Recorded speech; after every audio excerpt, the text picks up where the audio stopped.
This is a short video to help out a viewer of mine, or to hopefully help out a viewer of mine, Peder Walle Moan. Now, Peter, if I am horribly mispronouncing your name, please forgive me. I don't know whereabouts in the world you are, but I'm suspecting not the UK. But anyway, Peter has a later model Bantam, I think it's a D7, with a D3 engine fitted.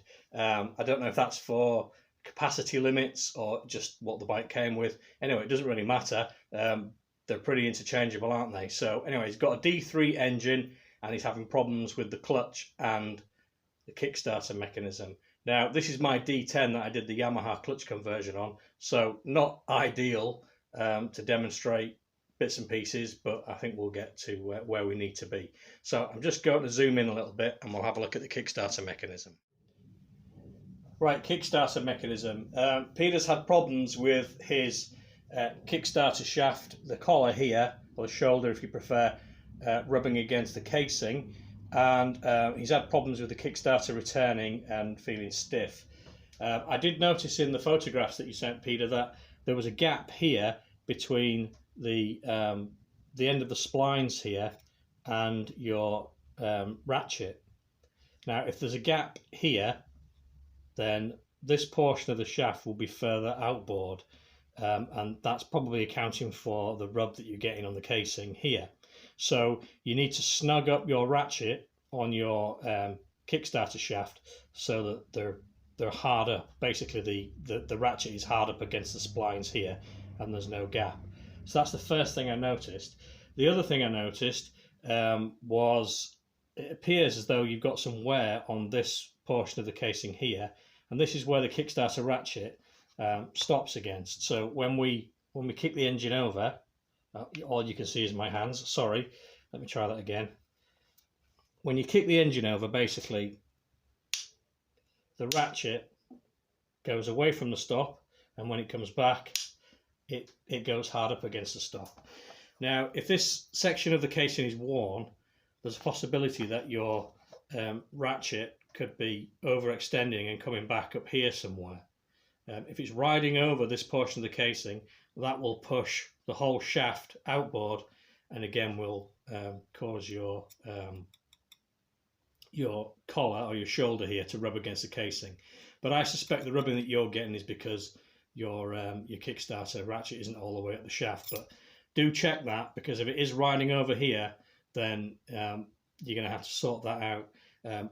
Either get somebody to weld up and machine back the casing, unless you have the facilities to do that yourself, or perhaps you can get hold of another casing, or you may be able to build it up with something like DevCon, which is an aluminium based putty, which will set very, very hard and will probably get you going again until you can get somebody to machine it back and weld it up for you. So that's the Kickstarter.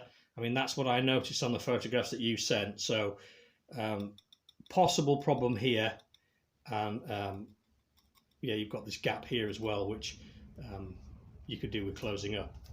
So let's have a look at the clutch now. Although this is a Yamaha clutch, we'll talk about it as though it's a BSA clutch. So looking at the clutch, you've told me that you've ordered new clutch linings, new clutch plates, and I think that's going to make a huge difference to the clutch slip that you've been experiencing. You showed me the play, the end float on the end of the shaft, and you've got a little bit of float coming this way on your clutch. Chances are that's the thrust washer. I mean, this being a completely different clutch, obviously I can't take it apart and show you, but there's a thrust washer inside in the clutch basket. If that's worn, it's a bronze washer. If that's worn, you'll get excessive end float, which will rob you of clutch pushrod movement. I don't think yours is particularly excessive, looking at the video that you sent me, but it's probably just as well to replace that thrust washer and reduce that play down. What I was talking about with the centre bush, if you can grab the clutch and actually wobble it, in a rocking motion like this, then it's a good idea to change the bush. If you can't do that, then your bush is probably okay. And then on the other side, you mentioned the rubber pushrod boot, which, let me just get that into view. which would live here. This engine isn't fitted with one. You've got a rubber boot here, and you said that yours is brand new. Sometimes the new ones are really hard, and they can make it difficult to disengage the clutch, because they're almost like a length of fuel pipe, rather than something that's collapsible. So just check that you can actually compress it when you're disengaging your clutch, and that it's not restricting any of your movement. And that's about it, really. Everything else, I think you're on the right lines, and I wish you every success with it. Let me know if you get it sorted out. Thanks for watching, and I'll see you on the next video. Bye for now.